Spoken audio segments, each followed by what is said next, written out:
shining a light where the shadows creep, for the lost, the stolen, the ones who will weep.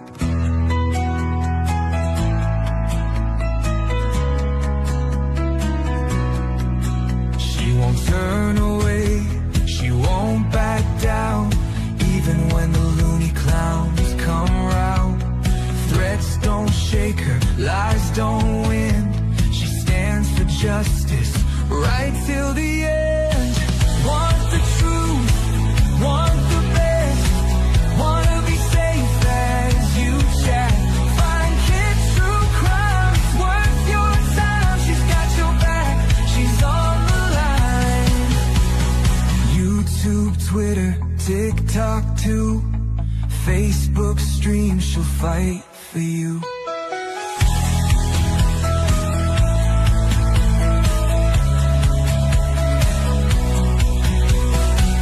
Chase fame, some chase views, but she fights for those with nothing to lose. For the kids who vanish without a trace, she won't stop till she cracks the case. They try to silence, they try to scare, but truth don't break and she's still there, calling out monsters, showing their game. Justice comes when you speak their name. Want the truth, want the best, wanna be safe as you chat. Find kid true crime, it's worth your time. She's got your back, she's on the line. YouTube, Twitter, TikTok too, Facebook stream, she'll fight for you.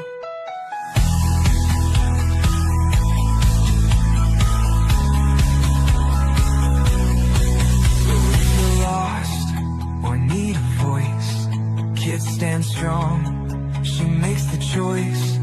For victims gone, for those in need, she's fighting hard, she won't concede. Want the truth, want the best, wanna be safe as you chat. Find kids true crime, it's worth your time. She's got your back, she's on the line. YouTube, Twitter, TikTok too, Facebook stream, she'll fight for you. At the end of the day, this is all we have to say. Viper will always have her back. He will kick you right in the sack.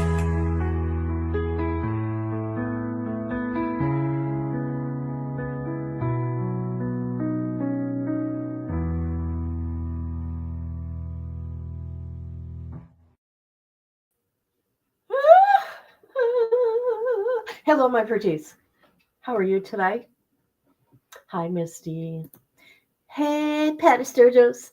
How's it going, woman? Hi, KB. How are you? How is everybody today? How is everybody today? I'm okay. Now, this is going to be everything Lori. Whatever I want to show, it's going to be about Lori. Tomorrow, opening statements of Lori. Okay? The trial starts tomorrow. Of course you're working. Of course. That's all you do. Okay. I want to say this before I go any further. I'm not saying names, but it's happened more than once where people feel that they're being, I think, I haven't heard back from this one person that I adore. If I don't answer every single text I get or DM or my voicemail is always full, period. I get so many DMs. I can't. I can't. It's not that I don't. I just can't. And, you know, I got a lot going on in real life that I do. I love you all. It doesn't mean that, you know, I don't care about you at all. No, not at all. Not me. I don't know why people are taking it personal. I don't understand it. But yes, I just wanted to put that out there. Okay, tomorrow opening statements. I will be live. Half the world will be watching this. Half of YouTube will also be live. Opening statements is at 1. 1 o'clock, people. You just woke up. You just woke up. Well, I've had some nice people. I will say this, KB and Patty, some nice people that have left nice comments about everything I'm going through right now with the darkness. Okay, because let me tell you, he's dark and toxic, the dark spirit. So that's good, you know. So this is what we're going to do. Everything Lori Vallow, I'm going to show you whatever I got, so you people get an understanding, the new ones about Lori, who Lori is. So now we're going to watch body cam footage of Lori Vallow and Tylee right after Charles was murdered. Okay, so we're going to watch that, but we're going to laugh too in this. It ain't going to be all serious. All right, all right. Dun, dun, dun, dun, dun. Grab that inside perimeter. Right, we got the 101 out front here. She's over there. As well as the top. Yeah, let's start with the garage and we'll just go from the house, make an inner perimeter and an outer perimeter. Okay, I want to say this. This is the only officer, though, or person on the scene that said that this was a crime scene. So I don't know what changed. Believing or Alex's. Yeah, okay. Oh, there he is. Oh, Alex. Oh, Alex. Is that the rental vehicle? Is it your husband? Okay. Oh, both these vehicles yours in the driveway and the garage? Both your vehicles in the driveway and the garage? Okay. Give me just a second. I'll touch base with you.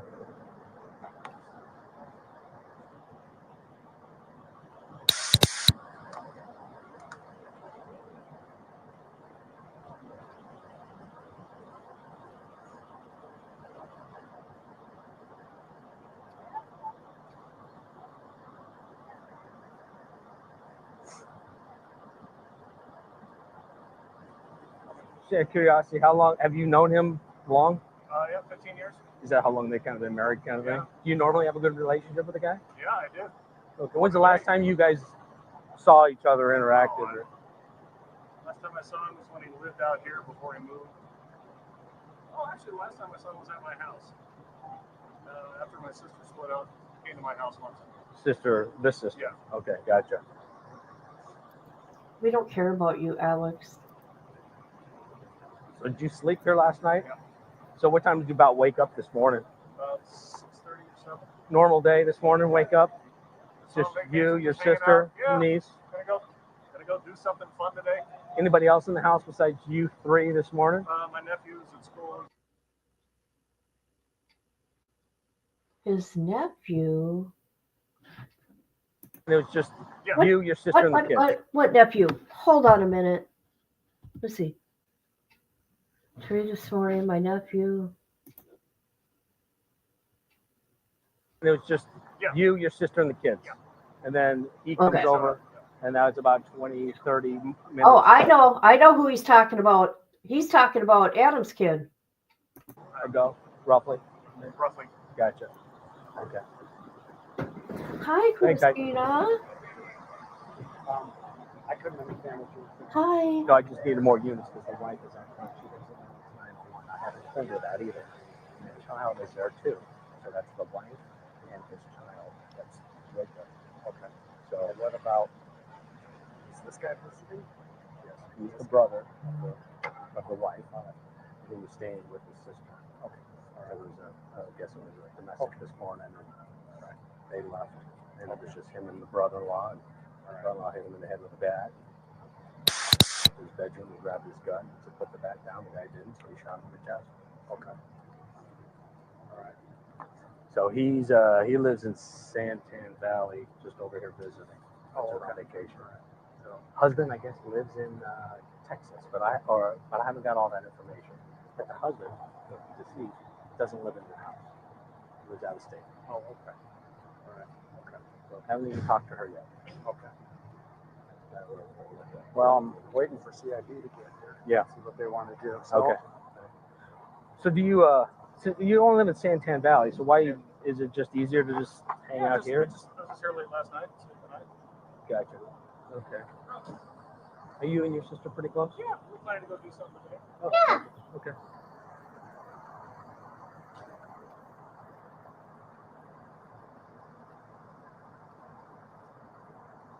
Okay. So this cop here, from my understanding, he's the only one that tells others not to go in because it's a crime scene. What changed? Okay, let's talk. Let's see what he does with Lori. Park has to go that way. That's a problem. All right, then we got to get that tape to over here probably. Yeah.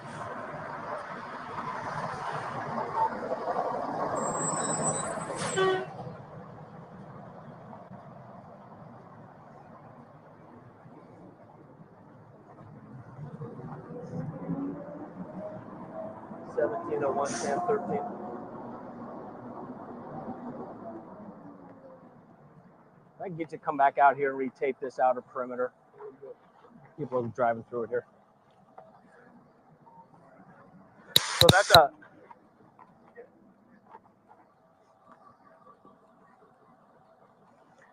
So that's a one way. So we got to be able to let people out onto that street. We just so we want to gotta get move to that Lori. south tape. Okay. Gotcha. Okay. You guys got it. Gotcha. Okay. Let me just get your. Do you have a driver's license with you? I can just grab.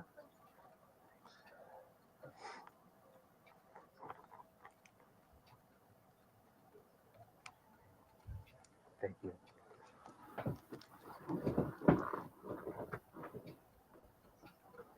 L-O-R-I.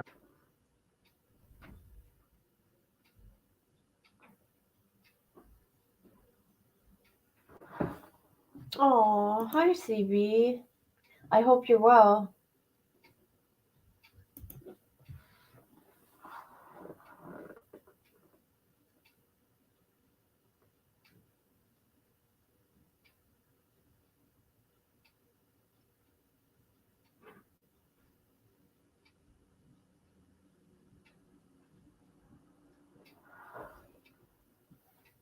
Okay, what is going on around here?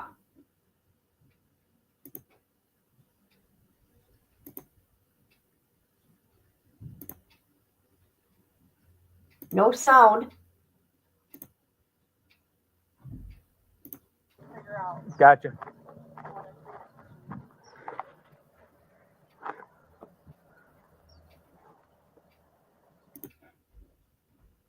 Okay, this ain't worth watching, people. There's no sound. Hold on a minute. Hold up. I'm going to find something. There's got to be better sound. There's got to be one. Hold on. I'm going to find it. Oh,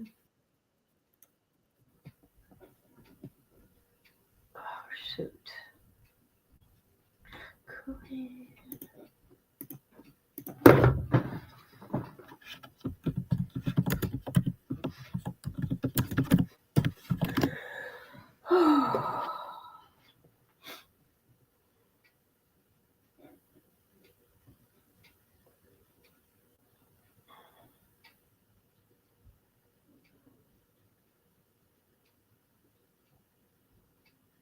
Hold on a minute. Maybe this is it. But I showed this the other day.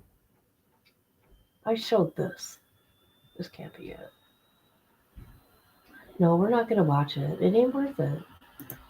I mean, why do we want to watch stuff with everything's blurred? Because Tyler was a minor. That's why. Thank you all for joining and supporting Kit and her channel. Please hit the like or dislike. Thank you. Thank you. Okay, we're going to go to this here. We're going to go, okay, according to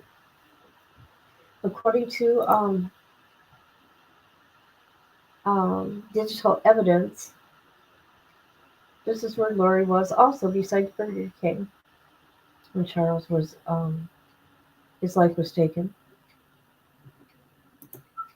Hold on. I'll get to it. All right.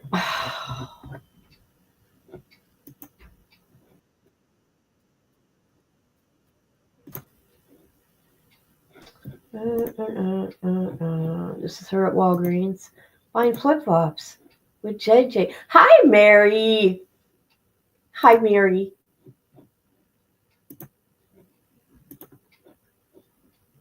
Showing that at 8:16 on their timestamp, Ms. Lori Vallow walks in.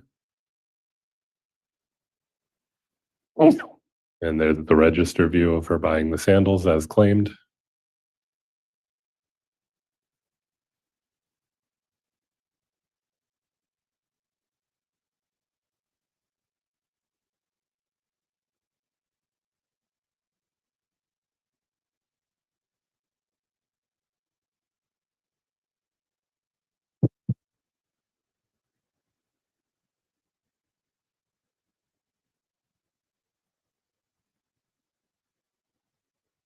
And did this match up with the location data on Charles' phone?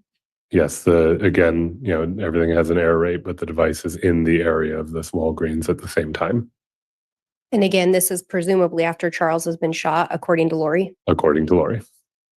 And again, prior to the 911 call being made. Correct.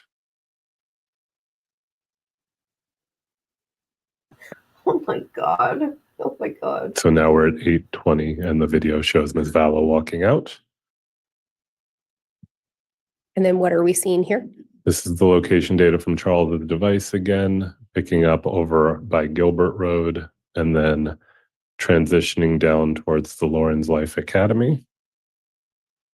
You see that one data point that's in the area of the academy in the parking lot.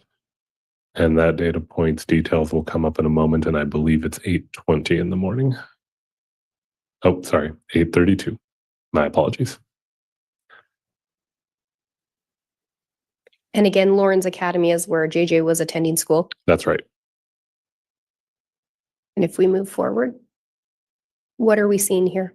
This is going to show Charles Vallow's device location at the time that the 911 call was placed by Alex Cox.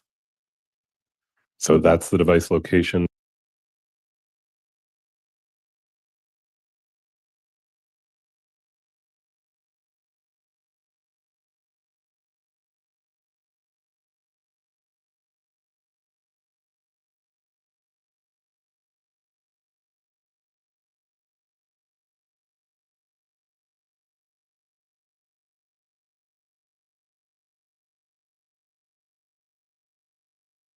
Oh, here I'm talking. Here I'm talking. Nobody even heard a word I said. I said that this is from a previous trial, right? So their evidence, a lot of their evidence is going to be the phones, the 3 phones, right? Maybe even Tylee's 4 phones and stuff like that. Plus the texts back and forth with Alex, the family hitman. Okay, we'll leave it at that.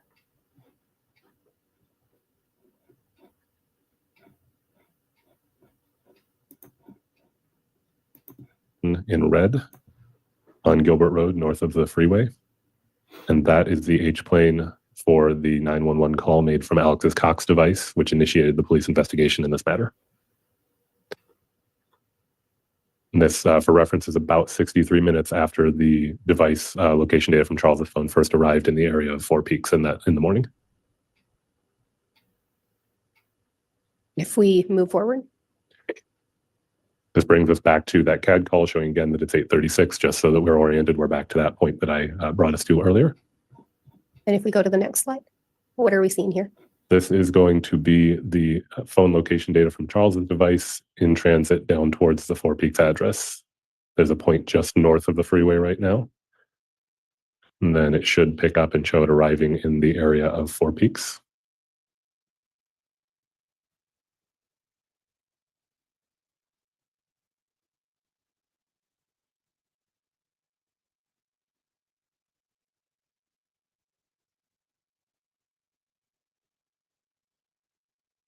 This is the detail for one of those data points showing that it's about 8:49 in the morning that you see the device is now in the area of the Four Peaks address. And did that correspond with the time Lori arrived back at It- that residence? It did. And if we go to the next slide, what are we seeing here? So this is taken from Officer Krautheim's body-worn video, and one sees Lori and Tylee arriving, and I noticed that the flip. A little update on me. I start my new job on Monday. You have the baby pop. I see. I was going to try to message you to see if I needed to find Travis. Are you sure it's a good one? Huh? I hope so. People take advantage of your kindness, and you give so much of yourself. I hope so. I hope so. Slots do appear similar to the ones that we just saw purchased, so I've highlighted those. And then because the way he had his camera oriented, I have to turn the timestamp over for it to be read. And this is represented in Zulu time, which is also GMT. So you subtract 7 hours, you get 8:48 in the morning Arizona time. So again, the data from Charles' device is once again corroborated by something independent, in this case, the officer's body-worn video.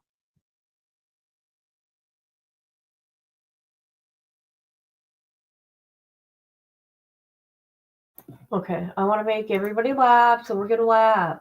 All right, hold on.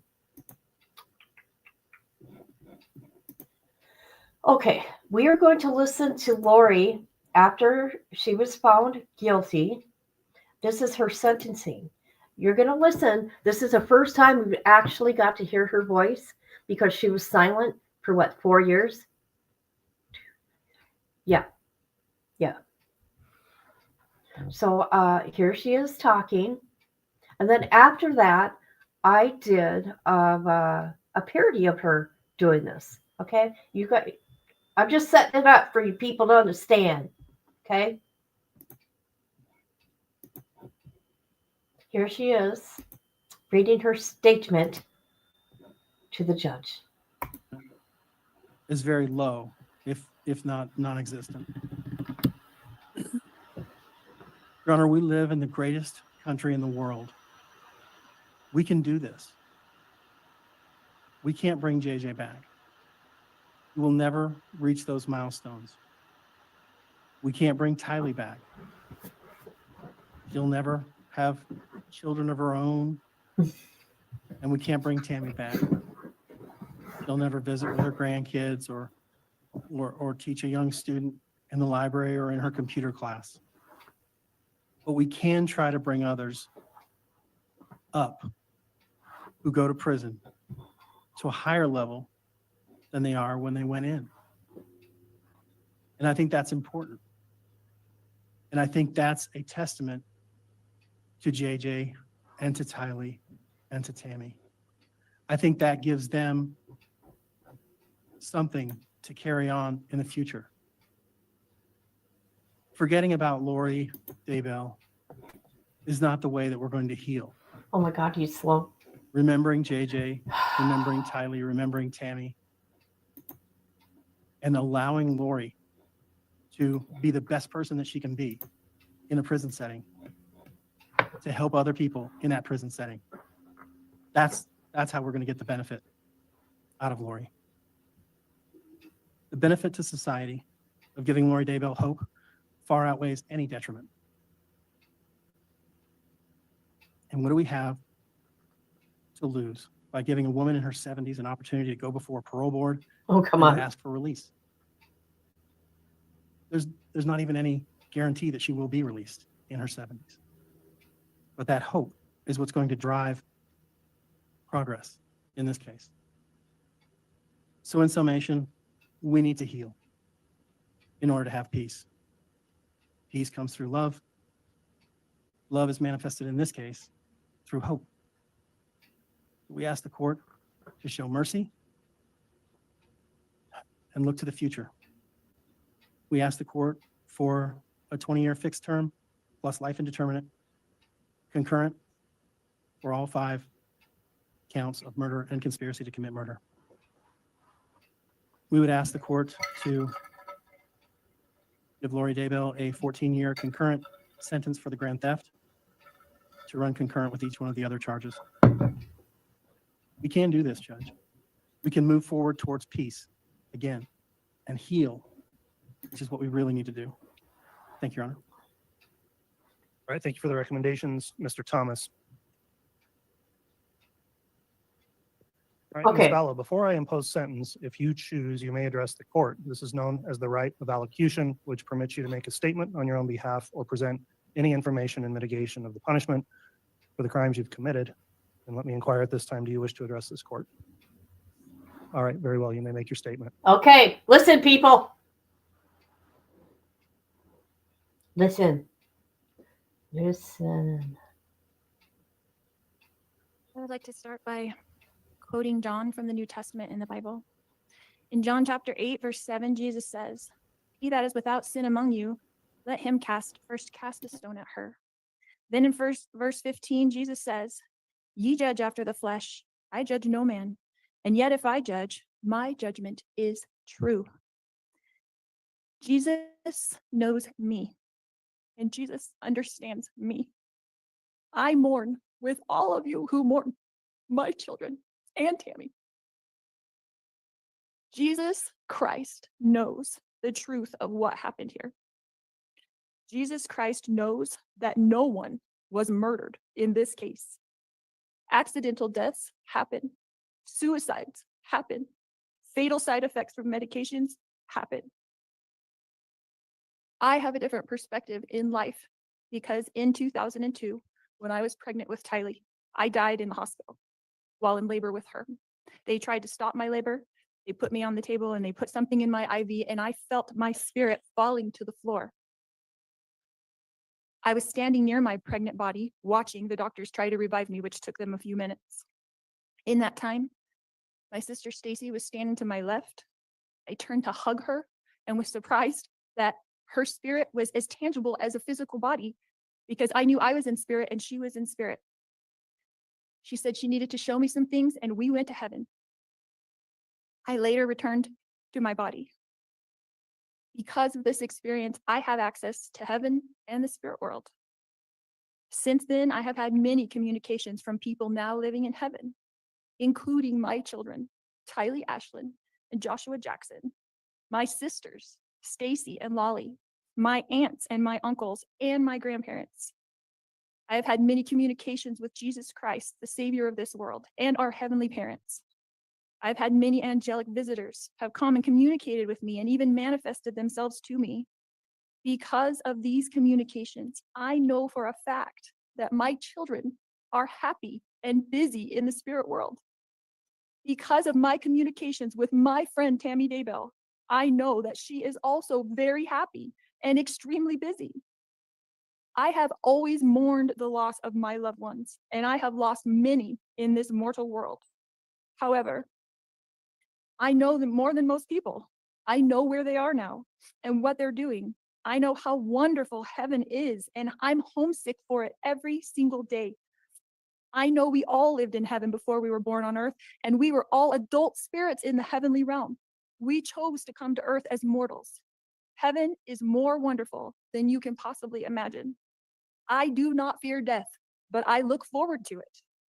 I did not want to return to my body when I was out of it. Even though my son Colby, who I adored more than anything, was only 6 years old at the time, and I was about to give birth to this new baby girl that I wanted so badly. I was a young mother, and you would think I wouldn't want to leave my children, but as I stood in heaven, I did not want to go back. I thought they would be fine without me because I was peaceful and I was happy and I was home. But then I was told by Jesus that I needed to go back and complete things that I had covenanted or promised to do before I was born. This caused me a lot of distress because I knew heaven was my real home, and I only wanted to be there. I was free from pain, emotional and physical. But then I was shown how I would help my children and others in the future. So ultimately, I did agree to go back to my body. Tylee has visited me. She is happy and very busy. Tylee is free now from all the pains of her life. Tylee suffered horrible physical pain her whole life. I sat with Tylee in the hospital year after year after year while she screamed in pain when the morphine wasn't even enough to take away the pain of her pancreatitis. I sat there while she cried and I held back her hair while she threw up. And I am the only person on this earth who knows how much Tylee suffered in her life. She had pain every single day. She never felt good. Her body did not work right. And I don't know if that was from complications from me dying while she was being born or something else, but she had a very difficult life. She was sexually abused by her own biological father since she was 3 years old, and she was forced by family court to go visit him for 10 years against her will. I fought for her in court.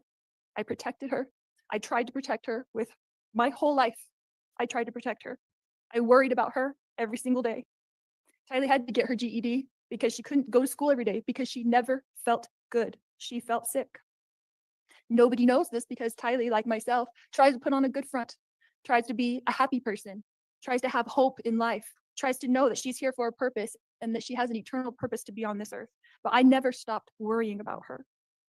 One of the times that Tylee came to me as a spirit after she died, she commanded me and she said to me, "Stop worrying, Mom. We are fine." She knows how I worry and how I miss her. The first time JJ visited me after he passed away, he put his arm around me and he said to me, "You didn't do anything wrong, Mom. I love you. And I know you loved me every minute of my life." JJ, Joshua Jackson, was an adult spirit, and he was very, very tall when he put his arm around me. He is busy, he is engaged, he has jobs that he does there, and he is happy where he is. His life was short, but JJ's life was meaningful. JJ was a wonderful person and touched the lives of everyone, and I adored him every minute of his life. My eternal friend, Tammy Daybell, has visited me on several occasions. She came to bring me peace and comfort, and I know that she is extremely busy helping her family, especially her children and grandchildren, and I have a great love for Tammy.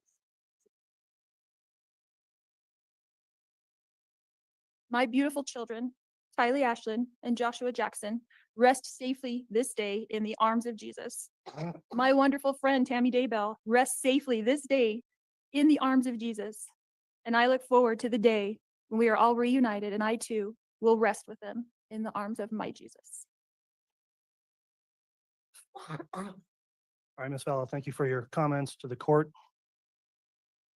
Let me ask you at this time, Ms. Vallow, are you fully satisfied with the representation you've received from your attorneys throughout this case? Yes. Thank you.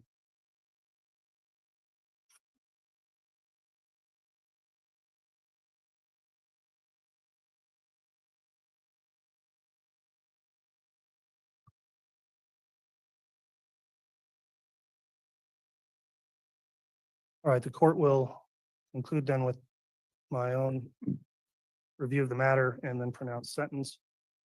Ms. Vallow, based on the jury's verdict of guilty in this case, it is the judgment of this court that you're guilty of the following counts of the amended indictment. Count 1, conspiracy to commit first-degree murder of Tylee Ryan and grand theft by deception. Count 2, first-degree murder of Tylee Ryan. Count 3, conspiracy to commit first-degree murder of Joshua Jackson Vallow and grand theft by deception. Count 4, first-degree murder of Joshua Jackson Vallow. Count 5, conspiracy to commit first-degree murder of Tammy Daybell. And count 7, grand theft. We carefully reviewed the record of this case, beginning with your prior criminal history. Very notably, you're 50 years old. These are the first criminal convictions you've ever had. I will note, however, in addition to these convictions, you have 2 additional conspiracy to commit first-degree murder cases pending in Arizona. And it's somewhat incredible in this case that seeing you've gone from no criminal history in your life to now having been convicted of 2 counts of first-degree murder, 3 counts of conspiracy to commit first-degree murder, and you continue to face more additional counts of conspiracy to commit first-degree murder in another state. I've looked at the recommendations in the pre-sentence investigation report. It ultimately recommends a prison sentence stating, quote, incarceration under the custody of the Idaho Board of Correction. Normally, the court would have some additional information to rely on in fashioning its sentence, including the benefit of recommendations based on a gain evaluation, substance abuse report, mental health review, and other reports. However, You elected not to cooperate with the pre-sentence investigation. As I would note on page 23 of the pre-sentence investigation report, it states, quote, Lori Vallow Daybell intends to remain silent during the pre-sentence investigation process. She has the packet, but does not intend to answer any questions of evaluators or investigators. Quote, no attempts were made to complete the court-ordered screenings due to her refusal. I'm advising you that that was your choice to not cooperate in the pre-sentence investigation, but it left me without some additional information that potentially could have been mitigating in your case. And as I proceed with the sentencing, I'll note those deficiencies in the information I normally would have in a pre-sentence investigation report. As has been mentioned by both sides here, the court has to consider certain sentencing objectives when I sentence somebody, and these are set out in cases including State versus Toohill, which is a Court of Appeals case, 103 Idaho 565, and it's been adopted by our Supreme Court as well. And I have to consider for main objectives, number one, the protection of society, which is the primary objective. Two, deterrence of the individual and public generally. Three, possibility of rehabilitation. And four, punishment or retribution for wrongdoing. That case states, moreover, it's clear as a matter of policy in Idaho, the primary consideration is the good order and protection of society. All other factors must be subservient to that end. I've also reviewed and considered the criteria set forth in an Idaho statute 1925-21 on the question of whether or not you should be confined to prison and to what extent. And that statute sets out a variety of factors I have to consider in weighing whether a long prison term here would be appropriate. Some of the attorneys cited already to some of the provisions of that statute, and again, it talks about the primary consideration of the protection of society, and also talks about the impact on the victim. The possibility of risk reduction through rehabilitation and deterrence are also to be considered. There are some factors laid out in that statute that are not necessarily controlling, but weigh in favor against either imprisonment, or in this case where imprisonment is required, an extensive imprisonment term. Some of those factors under Part 2 of this statute is the defendant's criminal conduct neither caused nor threatened harm, which is clearly not the case here. That the defendant did not contemplate that conduct would cause or threaten harm. Again, that would not apply here. The defendant's criminogenic needs indicate the defendant will benefit from supervision and treatment in the community. That's unavailable, as community treatment can't occur with a minimum prison sentence required here. Another factor, were there substantial grounds tending to excuse or justify the defendant's criminal conduct, though failing to establish a defense. I don't find those apply given the facts of this case. Other factors, the victim of the defendant's criminal conduct induced or facilitated the commission of the crime. That did not occur here. Another part talks about compensation, which I don't find would be appropriate here other than on the grand theft charge. Part G, the defendant has no history of prior delinquency or criminal activity or has led a law-abiding life for a substantial period of time before the commission of the present crime. That is the single most mitigating factor I see in this case. Again, it's unbelievable that at your age you have no prior criminal history and now you sit here convicted of the most serious of charges. I also have to consider whether the criminal conduct was the result of circumstances unlikely to recur. Based on the evidence in this case, and in particular, considering the statement you just made to the court, I find it weighs against me finding in mitigation for that factor. And then finally, the character and attitudes of the defendant indicate the commission of another crime is unlikely or the defendant demonstrates amenability to treatment. So those are the mitigating factors. Then in aggravation, we have more factors to consider. Is there an undue risk that during the period of a suspended sentence or probation, the defendant would commit another crime harmful to another person? Would a lesser sentence depreciate the seriousness of the defendant's crime? Will imprisonment provide appropriate punishment and deterrent to the defendant? Will imprisonment provide an appropriate deterrent for other persons in the community? And a factor that would not apply here is the defendant a multiple offender or professional criminal. I don't have an LSI score, which is one value I can look at to help determine whether or not you'd be likely to reoffend. I don't have that because you wouldn't cooperate with the report. So considering here that you've lived a law-abiding life and for a long time, you were obviously a good mother, sister, daughter, and friend to many people. I have to take that into account. You've served a very long time of local jail, over 1,200 days, and the report is you've been a great inmate, never caused a problem for anyone in the jail. And you should be commended for that. And that also shows that you are capable of that. I believe your counsel when they tell me you're an intelligent person. Up until all these events began to transpire, you've achieved goals in your life, you've done important things in your life. And I'd note that despite some of the comments here today, I have found that during my interactions with you throughout this long case, including your trial, you've been respectful of the court. Do we know what this beeping is that keeps going off? Sorry. All right, the court will next consider, and I think it must be considered in mitigation, that you do have mental health issues. I've dealt with those throughout the context of this case where there were commitment proceedings. I've reviewed those reports and have that personal information from having gone through the determinations of whether or not you were competent or fit to stand trial. The most current diagnosis the court has is from Dr. Watson from February of this year, states you suffer from, and I'll quote, delusional disorder, mixed type with bizarre content and hyper-religiosity, continuous and unspecified personality disorder with histrionic and narcissistic features. So obviously a very complex diagnosis. Did you hear that's been that? made here. Let me back it up. Whether or not that can, or how it would be great explanations of whether or not you were competent or fit to stand trial.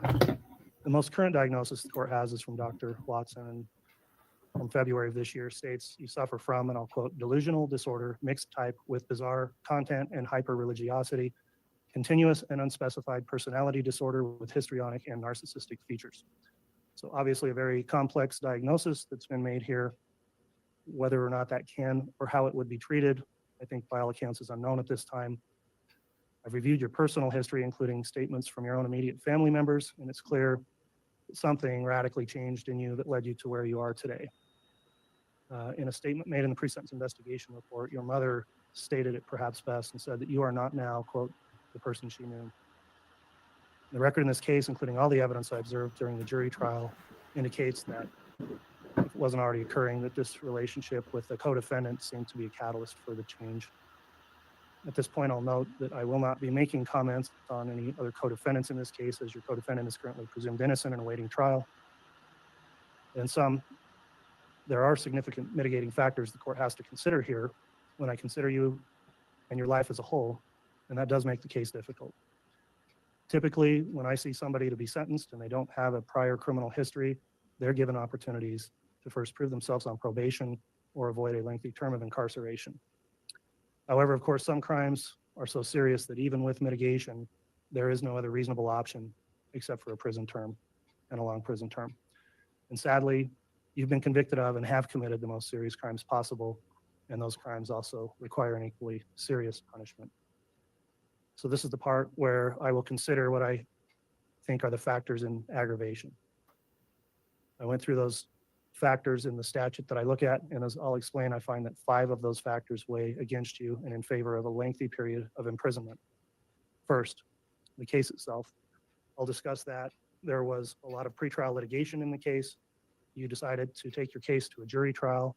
I will state and emphasize that I firmly believe it's the right of every person in our country to exercise their right to a jury trial, and they're afforded the full due process of the law. It's been somewhat disheartening to me to realize that there are many people who think that they can predetermine a case and somebody shouldn't be afforded their full rights of due process before they are convicted of a crime. Well, I didn't make all of the rules that govern criminal cases, but I took an oath to uphold the rules that are there, and I make every effort to ensure that people's due process is protected because that's an important duty of mine. Everyone has a right to be presumed innocent, and everyone in a criminal case does have a right to a jury trial. Sometimes I feel like maybe too many cases settle, and there should be more trials because it's a right people are entitled to exercise. You exercise that right, and I in no way hold it against you that you decided to have your case determined by a jury. That's your right, and it does not impact or influence my decision in sentencing. Before trial, I did not delve into all of the evidence or facts of this case and only address those when necessary to make rulings on motions because I wanted to keep objective through the proceedings and remain impartial. You were afforded all of your due process in this case, and ultimately, after presentation of the evidence, the jury did find you guilty on all counts. I bring that up now because when there is a trial, I learn and see all of the facts along with the jurors. And that's a different scenario than when someone enters a plea and I'm only allowing argument in a sentencing and not sitting through the evidence as I did here. Having considered all of the evidence that I saw at trial along with the jurors, it's been a difficult task for me to narrow down and articulate all of the aggravating factors, because really there are so many here. Murder is the most serious offense. And the most unimaginable type of murder is have a mother murdering her own children. And that's exactly what you did. You were involved in and guilty of conspiring to murder another group of children's mother, Tammy Daybell, who had children of her own. And despite the jury convicting you with overwhelming evidence, you still sit here before the court today and said you didn't do it.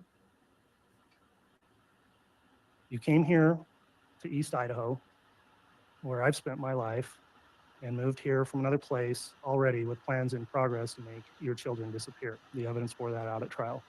You removed your children from their home in Arizona, alienated them from friends and family, got rid of JJ's service dog.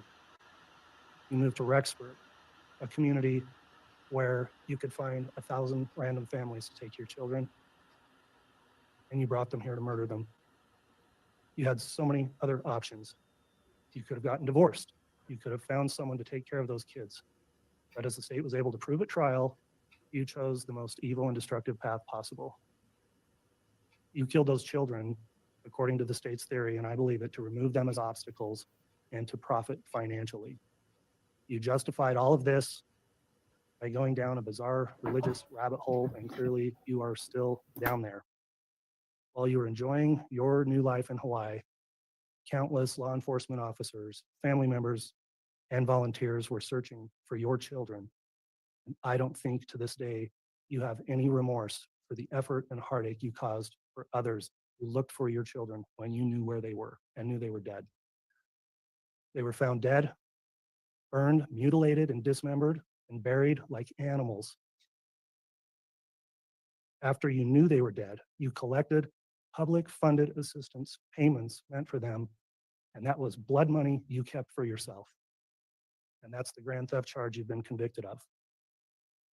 Your sister, your son talked to you, begged with you while you were in the jail during phone calls I heard at trial, and those were very sad and difficult calls to hear. And you didn't provide any assistance or comfort to them. During the trial, when the evidence came out about how these children were found and the state they were in, you wanted to be excused and not have to watch the evidence, and were fine to let all the other people in the courtroom, including the jurors, have to bear through that. However, I ruled that you did have to sit and watch and see the result of your heinous crimes. The jurors in your case fulfilled their duty admirably. All 18 jurors we had, because we had alternates, went through the entire trial and faithfully fulfilled all their obligations and all the instructions. So we were able to get impartial jurors who weren't already tainted by pretrial publicity to decide your case. And I do thank the jurors publicly for the service they rendered. Those jurors I noted during the trial were very good at keeping their emotions in check and keeping stone-faced, as they're supposed to do, and be objective until the case is done and submitted. However, I did note at certain times during the trial, such as when there were videos and pictures shown of you in Hawaii at this time frame when JJ and Tylee were lying in shallow graves, the disgust on the faces of those jurors was evident, and shocking revelations about what happened here just kept coming through the trial. The crime scene was a horrific thing to have to review, and there's images that I will never get out of my mind, and I'm just looking at the pictures. Law enforcement officers who had to deal with the aftermath of what you did, I'm sure were traumatized, and I know it was traumatic as well for the jurors who had to sit through and see the photographs of these dead and mutilated and buried children. For those people who loved and cared about JJ and Tylee and Tammy Daybell, to have to see those photographs of them through trial of their dead and desecrated bodies must have been devastating. Tammy Daybell was murdered as a result of your conspiracy. She was, by all accounts, a healthy, happy mother and wife through a lot of her life, and you were out shopping for wedding rings to marry her husband while she was still alive. You were planning a wedding to her husband while she was still alive. You haven't shown any remorse for any of those actions, and she ended up being murdered, buried, had to be disinterred later so an autopsy could be performed in order to prove the evidence of what you had done. She didn't deserve any of that. You took her life away, You destroyed that family, fractured it to the point where, in the information I've had through the PSI, there are relationships that will probably never be mended that have rippled as a result of what's happened.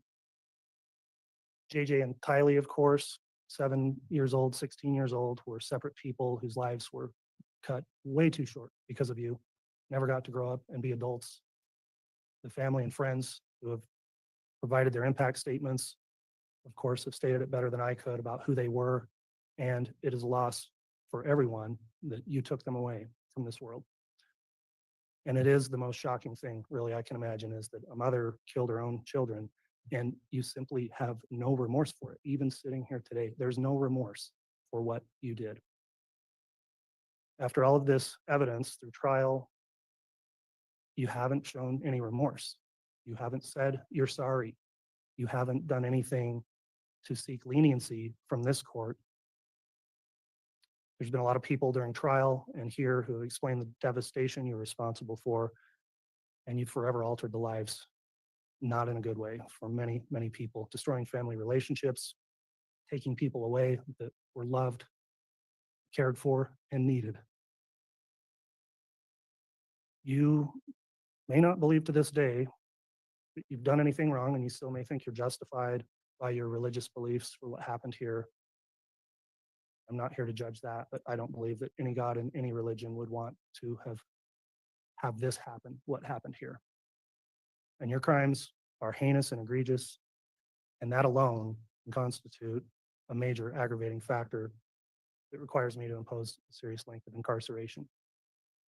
So after weighing all those factors, I need to an aggravation. I find that the sentences I'm about to impose will serve the interest of justice by, number one, preventing you from ever doing this again, that they will not depreciate the seriousness of your crimes, will punish you appropriately, and will serve to deter both you and others. So that concludes the aggravating factors the court considered. At this time then, I am prepared to pronounce sentence. Mr. Thomas, Mr. Archibald, and the defendant, would you please rise for the pronouncement of sentence? Based on all the relevant circumstances, including the evidence and recommendations presented in court today, it's the judgment of this court. Ms. Vallow, you'll be sentenced as follows.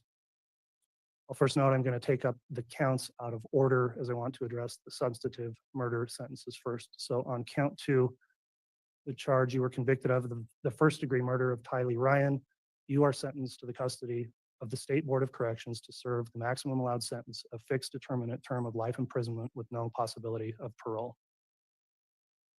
On count 4, the charge of the first-degree murder of Joshua Jackson Vallow, you are sentenced to the custody of the State Board of Corrections to serve the maximum allowed sentence, a fixed determinate life imprisonment sentence with no possibility of parole.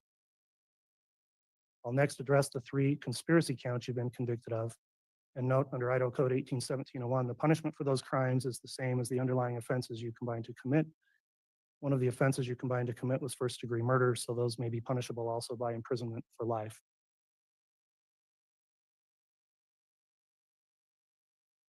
When I look at what the appropriate sentences should be for the conspiracy charges, at first I wondered if they should be as long of a term or serious as the substantive murder charges. However, what I've concluded is that these conspiracy convictions merit the same grave punishment for several reasons. First, the conspiracies in which you engaged in have had far-reaching impacts on many people besides the deceased victims. And with what the court's heard, I am convinced that the conspiracy charges also merit the same serious sentence. So on count 1, the conspiracy to commit first-degree murder of Tylee Ryan and grand theft by deception, you're sentenced to the custody of the State Board of Corrections to serve the maximum allowed sentence, a fixed determinate term of life imprisonment with no possibility of parole. On count 3, the conspiracy to commit first-degree murder of Joshua Jackson Vallow and grand theft by deception, you're sentenced to the custody of the State Board of Corrections to serve the maximum allowed sentence, a fixed determinate term of life imprisonment with no possibility of parole. And on count 5, the conspiracy to commit the first-degree murder of Tammy Daybell, you're sentenced to the custody of the State Board of Corrections to serve the maximum allowed sentence, a fixed determinate term of life imprisonment with no possibility of parole. Finally, the court will address count 7, which is the charge of grand theft. On that charge, court is going to sentence you to a fixed determinate term of 5 years of prison, followed by an indeterminate term of 5 years of prison for a total 10-year term of imprisonment on the grand theft. Court will next consider whether sentences should be imposed consecutively or concurrently. I generally don't, I'm a pragmatic person, and I've struggled with the point of a consecutive sentence when in Idaho, a life sentence is just that, a life sentence without parole. And I've thought it through. However, when I've looked at this case and more I thought about it, I've determined that because there are 3 separate murders with 3 separate victims that occurred at 3 separate times, then running counts concurrently would not serve the interests of justice, because those crimes all need to be taken into account separately and distinctly and individually. And you need to be held accountable separately for each of the 3 murders. So on those counts, the court will run consecutively the count 2 murder of Tylee Ryan, consecutive to count 4, the murder of Joshua Jackson Vallow, and count 5 will run consecutive to count 2 and 4, the conspiracy to commit first-degree murder of Tamara Tammy Daybell. So 3 consecutive life terms of prison. The remaining counts will be concurrent to the counts that are consecutive. The court will impose fines as requested by the state in the amount of $25,000 for all counts except the grand theft. On the grand theft, the fine will be in the amount of $1,000.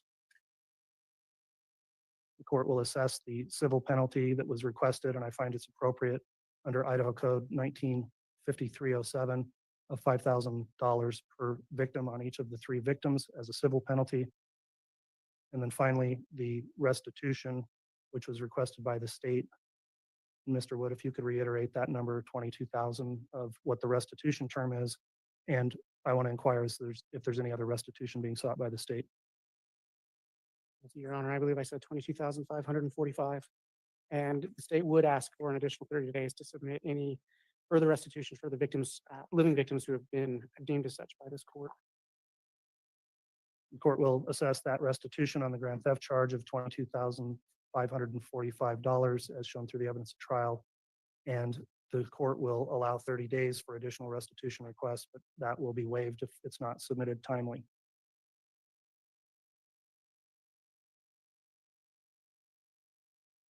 That'll conclude the court's sentencing on the charges. Mr. Thomas, do you have any questions on the sentence? No, Your Honor, thank you. All right, Mr. Wood, do you have any questions? No, thank you. All right, counsel, before we conclude, and Ms. Vallow, importantly, I need to advise you of the rights you have now.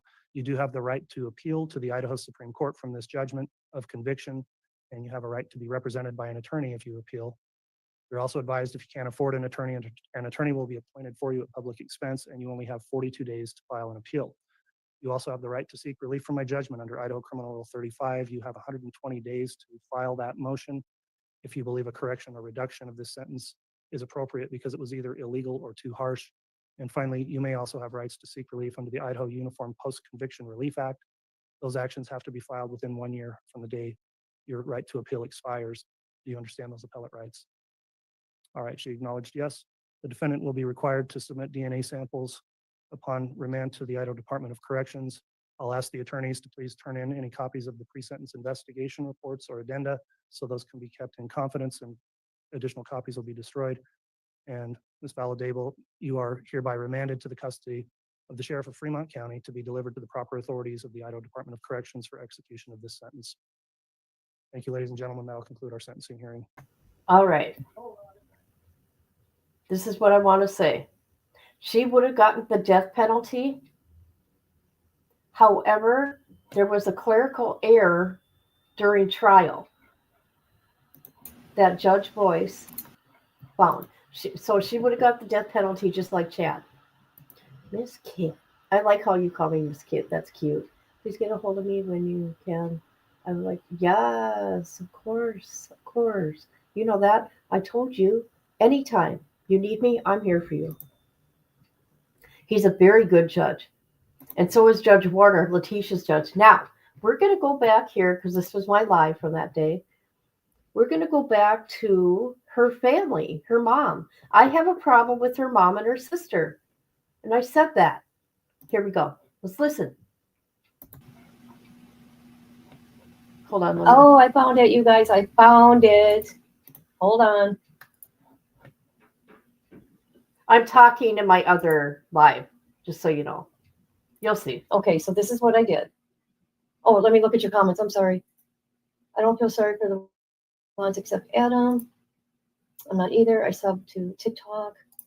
What was it? You have a kind of spirit for the victims and the missing. I appreciate how you find pics of the people, missing people, to show them in a.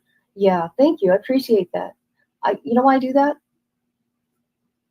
So people can. Okay, how can I explain this? So people can see these are real people, and you're looking into their real life, and they're just not a face out there. You know what I mean? It's just not a picture. I do it. I put it together like, I don't know. You know what I'm doing. Okay, this here I did, but I haven't posted it yet because I forgot I did it. This was Lori's mom and sister just before they found the kids' bodies, I think it was. So here we go. There's a bunch of times I stopped because I had comments. Plus, I don't know if this place will strike me. Okay, this is an interview with Lori Vallow's mother and her sister from Arizona Family News here. Now, I'm just going to skim through this real quick, people. Not the whole thing. Here we go. Have a goal. So we're just going to do our goal. Tell the truth. Why do you think it's important to sit down and do this interview? I think it's important because Lori has been portrayed a particular way in the media this far as a monster. She is a monster. A heartless villain. Heartless bitch. That's just after money. And sex. that couldn't be further from the truth of who she really is. You don't know who she is because you had nothing to do with her. I think it's unfair that she's been treated the way that she What about the children and JJ's family? has been. And I'm really hoping that by us speaking out that people might soften their hearts a little bit towards I will never soften my heart to that bitch. her and help see that she's really a loving, sweet, warm person. And she's more beautiful on the inside than she is on the outside.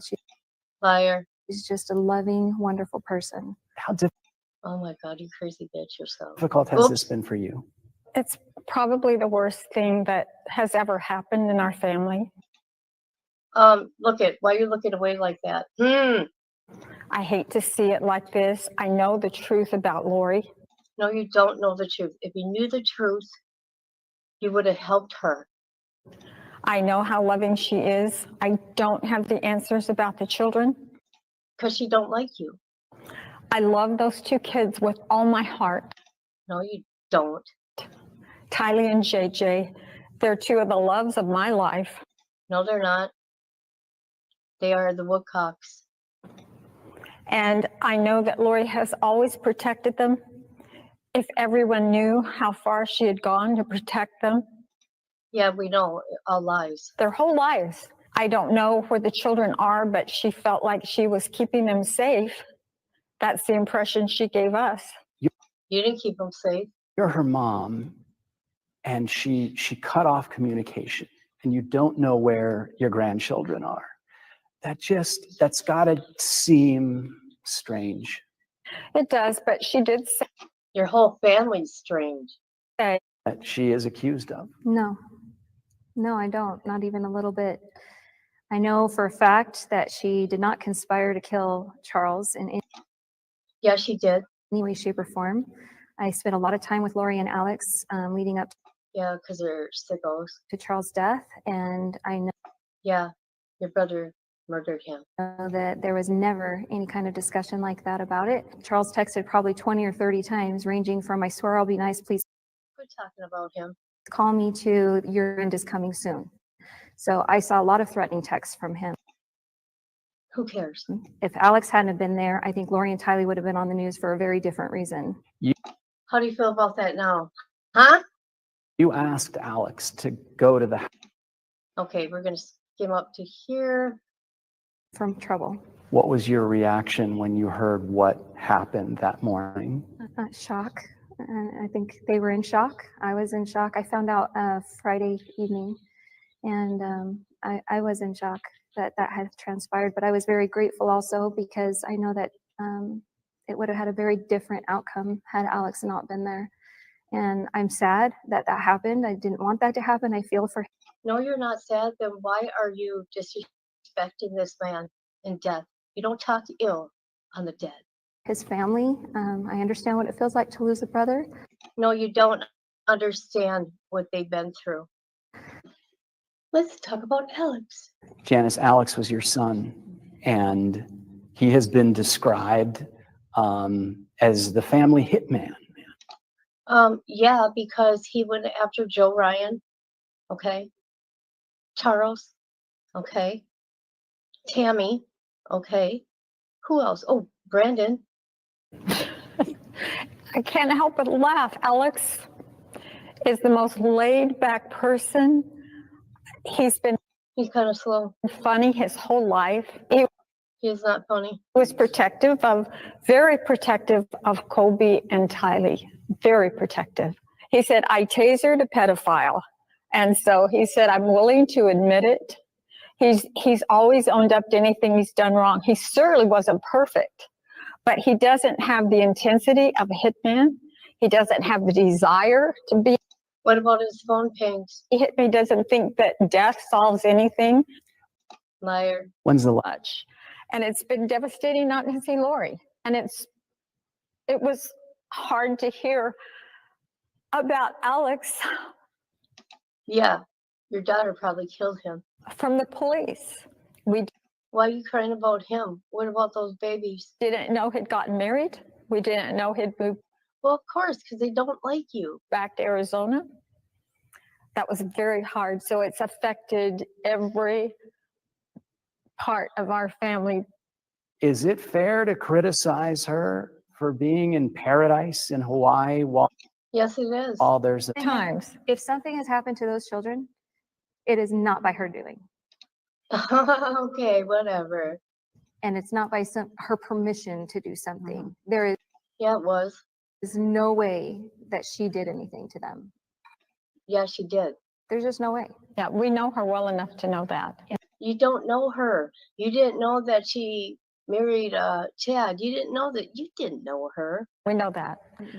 And she couldn't crack enough to do harm. See, they even say that she's normal. She's not, but she is. Harm to her children. I've never seen anyone who put their whole life and soul into a child like she did. She has no soul. With each one of those kids. Mm-hmm. Each one of those kids, no, their name is Tylee and JJ. All right. So I did that last year, or 2 years ago, by the way. I want to say goodbye to Mary here. Bye, Mary. I'll see you later. Love you too. I'm grateful for you. You showed me a lot. You have. All right. Now we're going to laugh. We're going to laugh now, people. Okay, let's see. You are going to see my scat. I did. Hold on. Of Lori. Boy, I lost so many videos, you guys. I'm so disappointed. Oh, Jesus. God, I had so many videos. All right. This is me. Let me get her off. Let me get this off. Excuse me. There. This is me doing a parody of Lori stating her statement to the judge that we just watched. Now, however, you people, I know how to read. However, in this video, I am reading like Lori was reading, just so you know. This is my parody of her reading the statement. Replace the hurt. And that peace and that healing will only come about by love and compassion. And I hope that each person that's touched by this case, whether they're a family member or a friend or just someone who has followed this case from the beginning, I hope they can heal and find some semblance of peace again. Because this world needs peace. I need peace. Which brings me to love. Oh my God, I got a mute. And Lori, if she could speak to each one of those people who've been hurt by this case or been affected by this case in a negative way, her message would be one of love. Her motto is, love is the key. And don't try me. Lori's a very misunderstood person. If you dare.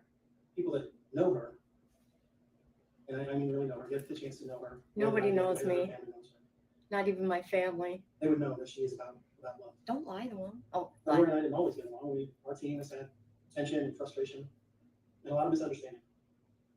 But overwhelmingly and overarching. Well, yeah, because I'm lying. Lori, and everything that she says to us and everything that she does is love. So if you get to know Lori, Thank you, you Tom. find that she's a very different person than she plays on TV.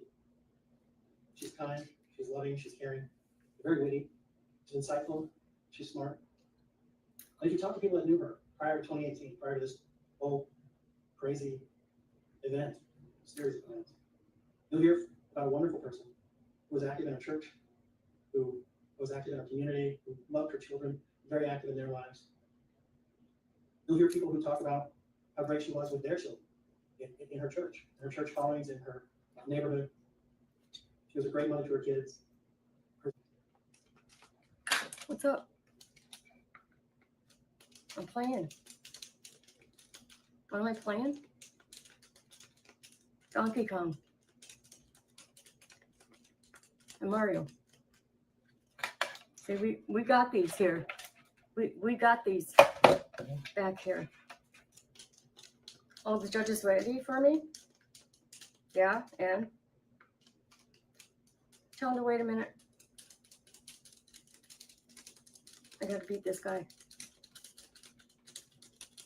I don't care what the judge says. Fine. Mr. Thomas. Right, Ms. Vallow, before I impose sentence, if you choose, you may address the court. This is known as the right of allocution, which permits you to make a statement on your own behalf or present any information in mitigation of the punishment for the crimes you've committed. And let me inquire at this time, do you wish to address this court? Yes, I do.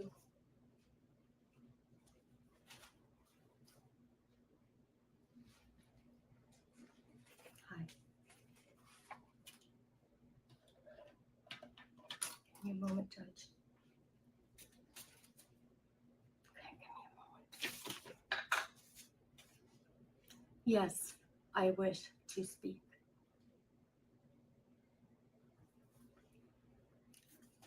I want to start out by quoting from the New Testament.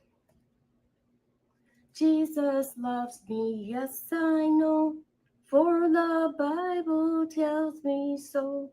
Little ones to him belong. They are weak, but he is strong. Yes, Jesus loves me. Yes, Jesus loves me. Yes, Jesus loves me. The Bible told me so. That's right. All right. So I got more.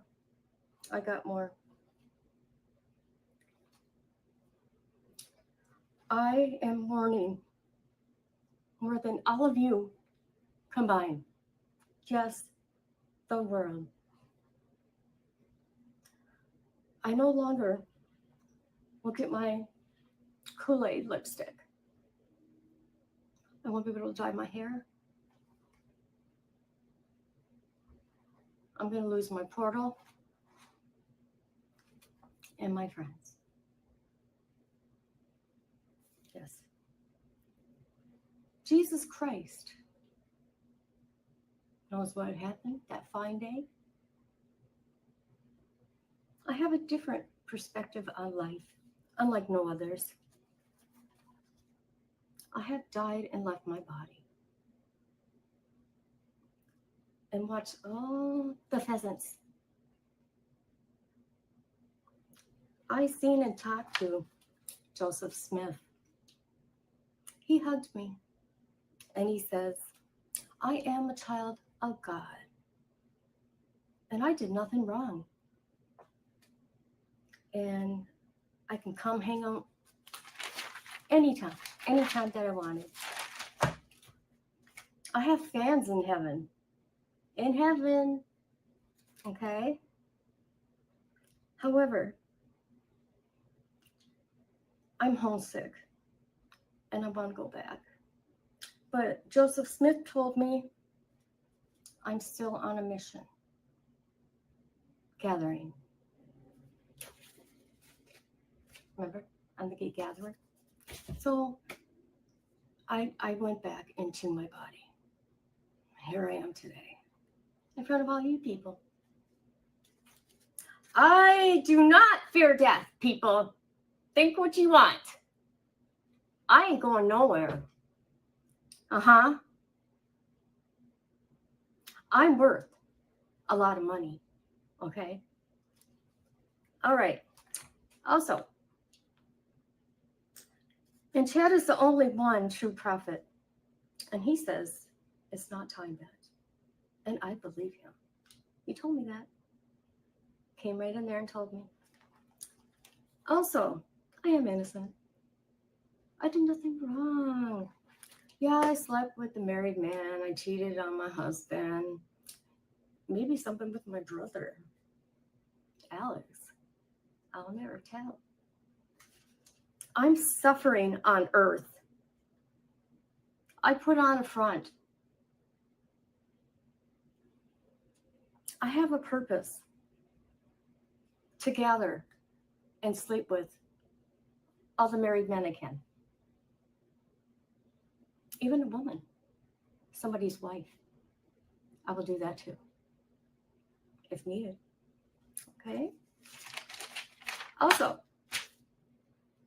this is what I want to say. I am not happy with my attorneys. Why, you say? Because he did not subpoena Jesus Christ or Russell Nelson, or he didn't summons Joseph Smith. Yeah, this ain't over.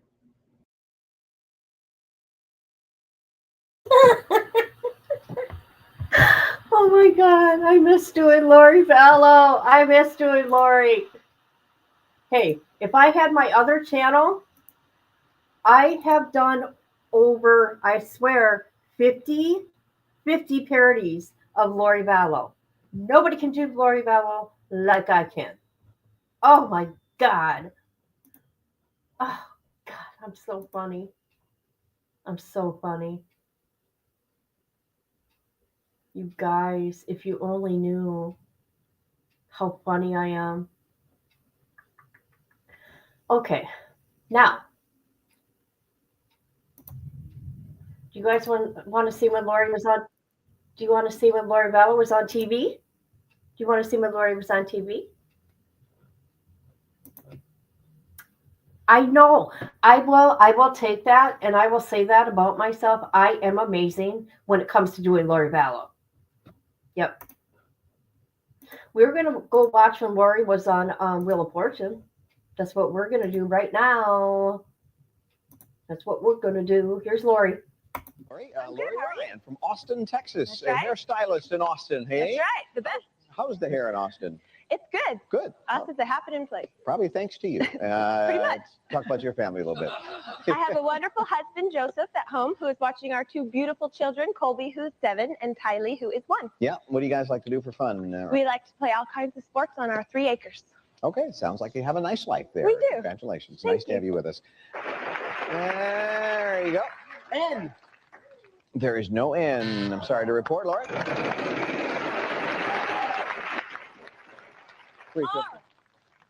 No R either. Loretta? All right. So who's going to start here? How about you, Lori? Woo! Everybody watch their own arrow there. 500. N. It's my motto in life. There's one N, yes. Yeah, the turn's gone. The cats will stay. Maybe we'll get back to you. Loretta, your turn.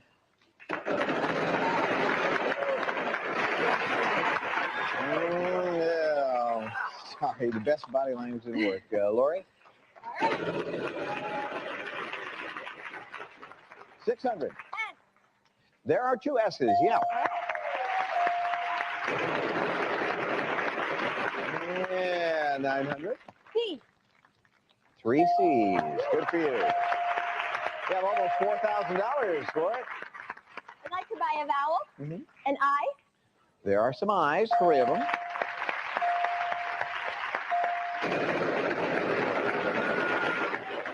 Yay, 800. D.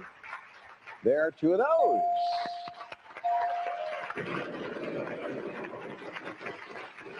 $300. N.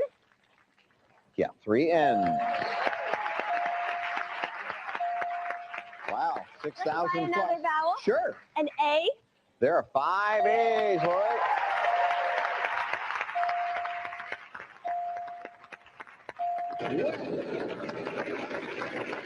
All right, we need a letter. P. There are 2 P's. You want to risk it? You can. There's either bankrupt or that $10,000 Kenneth Cole gift certificate. You'd be risking $6,000. I have to. Now I'm here. You have to? I had no money anyway. Well, okay, then lift the darn thing up. Oh my goodness, what is going on? What do we have? Oh my gosh.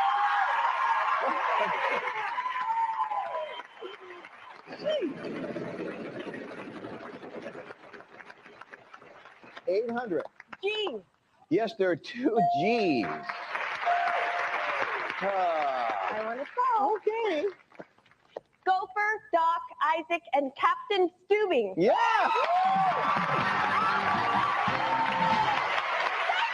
Thank you. Okay. For letting me do that. Oh, it's a free country. Wow. Of course, those are all correspondents on 60 Minutes too. You got $7,500, and you got this gift certificate. I wasn't trying to talk you out of it. I just thought that was a lot to risk. But what do I know? The important thing is she has $17,500 just by not listening to me. What were you thinking? You're an expert. Yeah. What do I know? She has the lead. Believe it or not, we'll be back. What a comeback. Nice phone for that. Closed captioning sponsored by Lori? N. 1 N.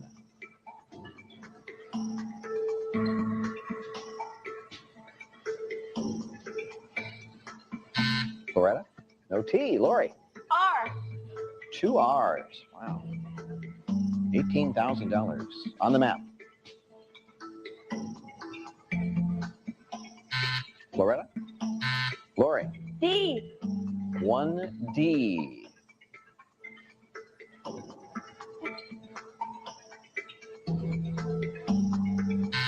Loretta? Luis, a letter. I. 2 I's. No money for vowels, but maybe they'll do it for you.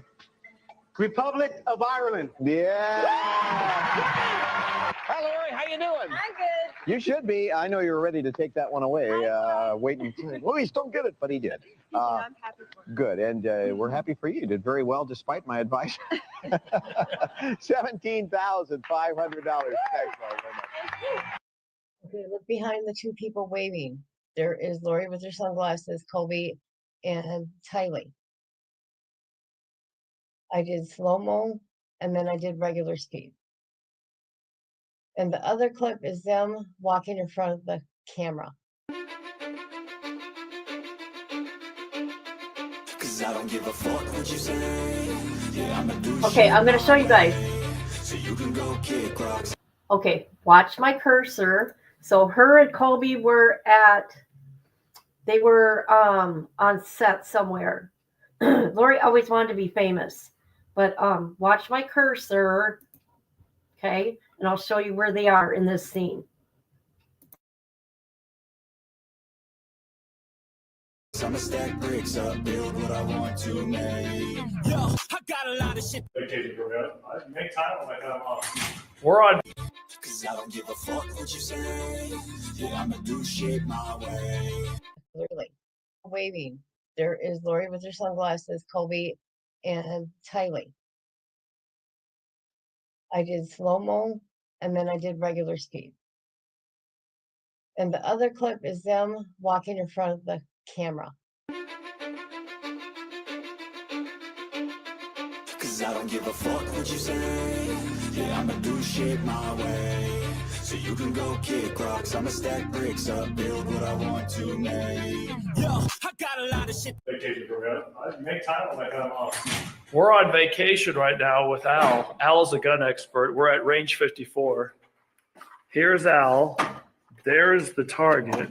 And look how big this gun is that he's about to shoot. What's that bullet? That is a 50 caliber semi-automatic. And it's going into this humongous clip. And he's going to shoot this outlawed gun. It's not outlawed. It's legal. That gun is legal. Yes. It's a 50 caliber semi-automatic. Look how big these bullets are. This is They're bigger than your finger. It's bigger than Stanfield's Petey. This is a standard 45. I'm gonna set that down. That's a standard 45. That's a 50 cal. That's the difference.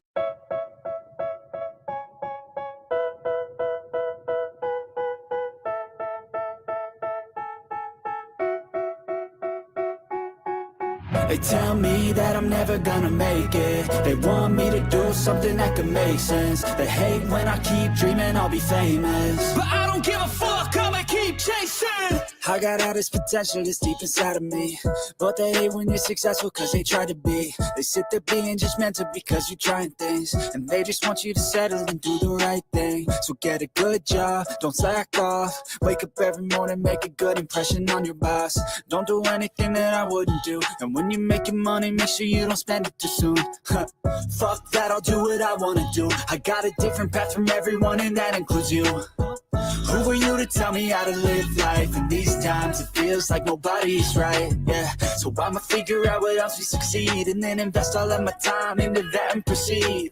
I need whatever the hell could make me happy, and I don't think you have a clue what could that be. They tell me that I'm never gonna make it. They want me to do something that could make sense. They hate when I keep dreaming I'll be famous, but I don't give a fuck, I'ma keep chasing.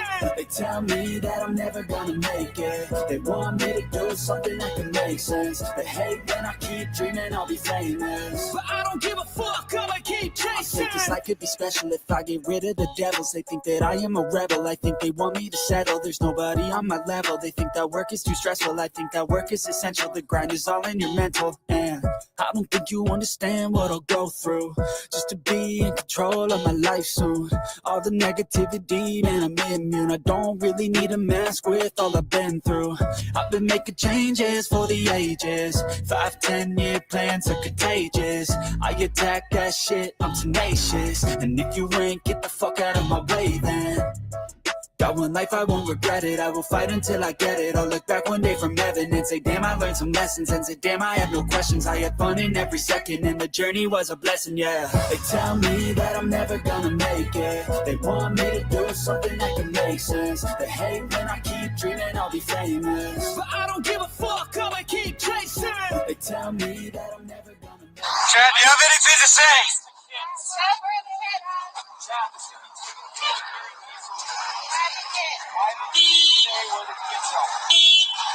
Oh my god. Oh shit. Oh my god. Look at these people.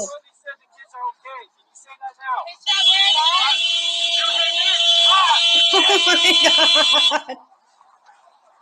Holy shit. Oh my god. I know I shouldn't ask people. Damn, that was crazy. Welcome everybody to Preparing a People Conference announcement with Chad Daybell, one of our main speakers. We are holding the first Rexburg conference in the Tabernacle up there on Saturday, July the 15th. And our theme is uplifting the downtrodden and healing the brokenhearted, which we all can relate to, right? I'm just very honored to be part of the conference. I've recently released my autobiography entitled Living on the Edge of Heaven, where I tell more about my 2 near-death experiences and how that prompted me to write my novels. And I will also at the conference talk a little bit more about my upcoming novel, where I talk more about some of the refugees that I've seen coming from the West Coast after there's destruction and troubles there, and how we will be able to assist them and help them not only physically but also spiritually, and help them in their lives. And I'm eager to share that with you. So we are really excited to have Chad. Chad's one of my favorite people. In fact, he used to be in Springville, and then we followed him to Rexburg. Yeah, but How you liking Hawaii, Chad? It's been nice. How much longer are you gonna be here for, buddy? You don't know? They call me a god. They call me a god.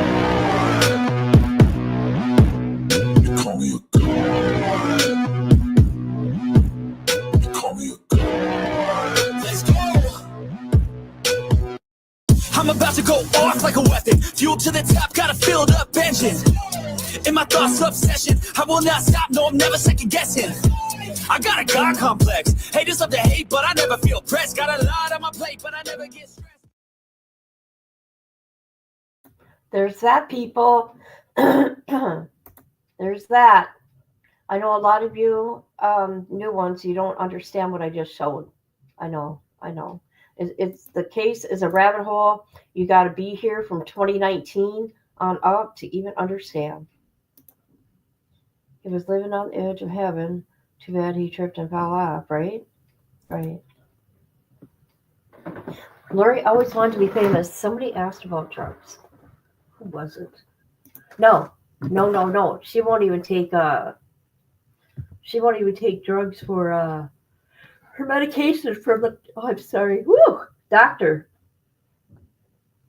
I'm so sorry. Oh. However, I'm going to go for now. Okay, I gotta go eat. I haven't eaten yet.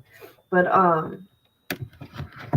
so trial opening statements is tomorrow, and I will be live, of course. Of course, I'm gonna be streaming it. Yeah. So there's that, people. And it's so nice to see you, sis. So nice, so very nice.